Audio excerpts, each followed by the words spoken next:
Beloved, we are God's children now.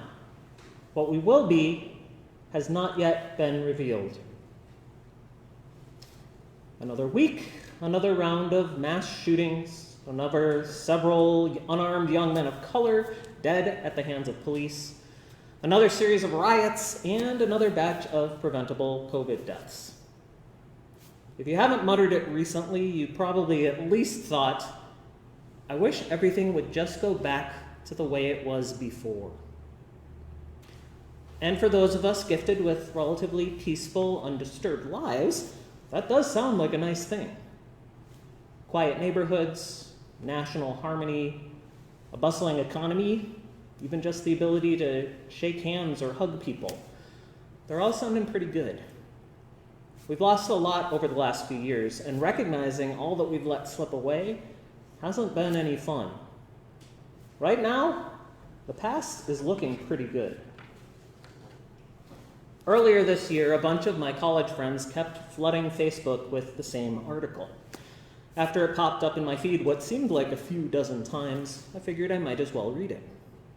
The link led to an extensive op-ed calling for Generation X to rise up and return our nation to the glories of our youth. The author recalled our childhood and teenage years as days of true liberty, where everyone was free to speak or do what they wanted without consequence, an era of equality where racism and sexism simply didn't exist, a time of unity when everyone born in the USA was proud to be an American, a period where families were strong, where parents raised their children both with reasonable rules and unconditional love, and the children dutifully respected and obeyed their elders. My first thought was, this guy sounds way too optimistic and nostalgic to actually be Gen X. Then, after a long pause, I eventually posted a single comment of my own.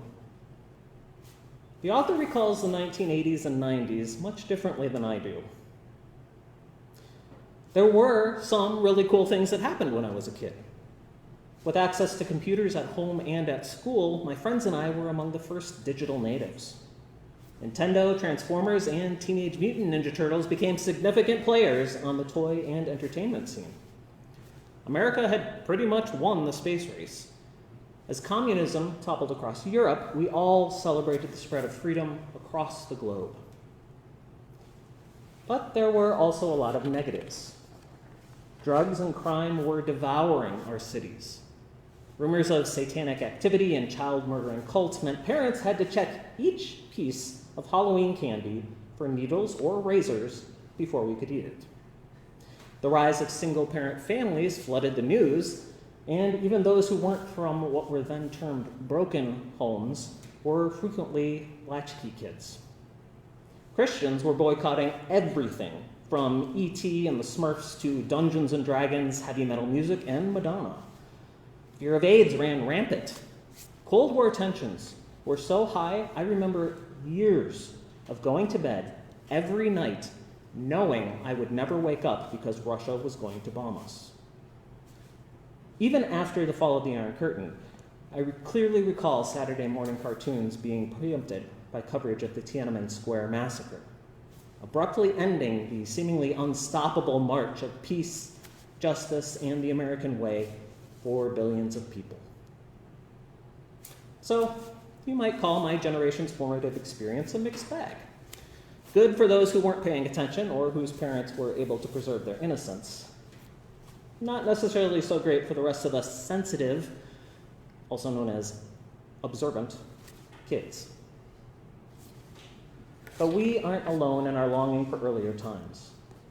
Nostalgia has filled the human heart as long as people have had a past to remember. The sentiment frequently shows up in the Bible, whether it's the Hebrew refugees in the wilderness longing for the food they ate as slaves back in Egypt, or the exiles returning from Babylon, vainly attempting to recreate the Israel they read about from the days of David and Solomon. It's woven throughout the New Testament, too. In today's epistle reading, we see John's community struggling with present realities as they, too, recalled the magic of their church's earlier days. Shortly before our passage, John talks about people who had gone out from us. those who had been part of their young church who recently left for whatever reasons. The individuals who remained were shaken and dismayed, and appeared to have begun questioning the reality of what the apostles had been teaching them. This whole Jesus thing does sound pretty squirrely, so it's easy to see why people would have second thoughts about it. Add to that John's community at least perceived that they were being persecuted in some way, and you might think that not only had you made a mistake in joining them, but maybe even God was telling you to get out. In the midst of their confusion, their questioning of the present as they'd been reconsidering their past, John seeks both to comfort and encourage them. See what love the Father has given us, that we should be called children of God. And that is what we are. While acknowledging recent troubles, here John refocuses his people on their immediate reality. Yes, friends we trusted have turned their backs on us. Yes, it can be disheartening. Yes, the future might feel foggy or even bleak. But don't let past joys or future worries distract you from the present. God has called us as children, and that itself already makes us God's children. When things are going well, we are God's children. When times are hard, we are God's children. When we're confident and competent, we are God's children. When we're scared or unsure of what to do, we are God's children. In life and in death, in sickness and in health, we are God's children. Humanity, from a global level down to our individual neighborhoods and households, has been through some hard times recently. Nature is running wild. The justice system isn't working. Our healthcare providers can't keep up with demand.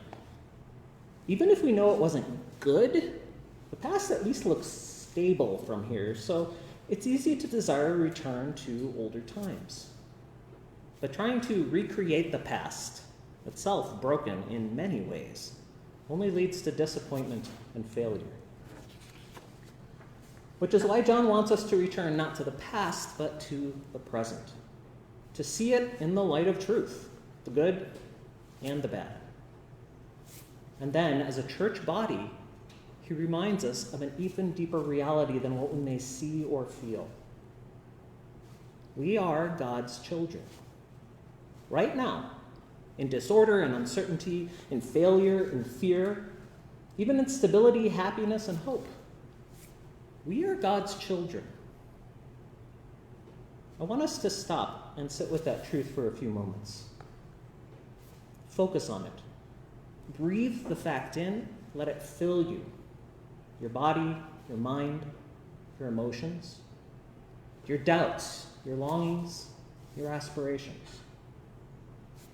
John is calling us to remember, we are God's children. See what love the Father has given us, that we should be called children of God. And that is what we are. But John doesn't just leave us with that present knowledge, bathing in the warm reality of God's love while frozen in the problems pressing against us. He sets a path for our future. Beloved, we are God's children now. What we will be has not yet been revealed. What we will be has not yet been revealed. We tend to look at the past, whether as a church or as society in general, and recall its triumphs as a golden age or the apex of culture, the way the world should be, the way we want it to be again. But chasing the past or even seeking to maintain the present is a pointless task. For people, time flows in only one direction. Clinging to what was isn't the point of life or history or even the Bible. When we spend all of our time longing for or attempting to recreate the good old days, we miss out on the opportunities of the present and the rewards of the future. We, all of us, are God's children. We don't need to worship the past. We might draw lessons from earlier days, but there's no reason we should excuse their problems or reconstruct their ruins. We have a future, a hope, built on a better reality than what we've already seen. And that is what we strive for. We look for and move forward in search of a godly realm, the radiance of the reign of the heavens guiding our way. We look ahead, continuing on our path to that future day by day, step by step, and breath by breath. God's children working hand in hand with the Almighty, our Creator, Redeemer, and Comforter. It's okay to remember, even celebrate the joys of the past, but the reality we seek and what we work together to build is a better kingdom.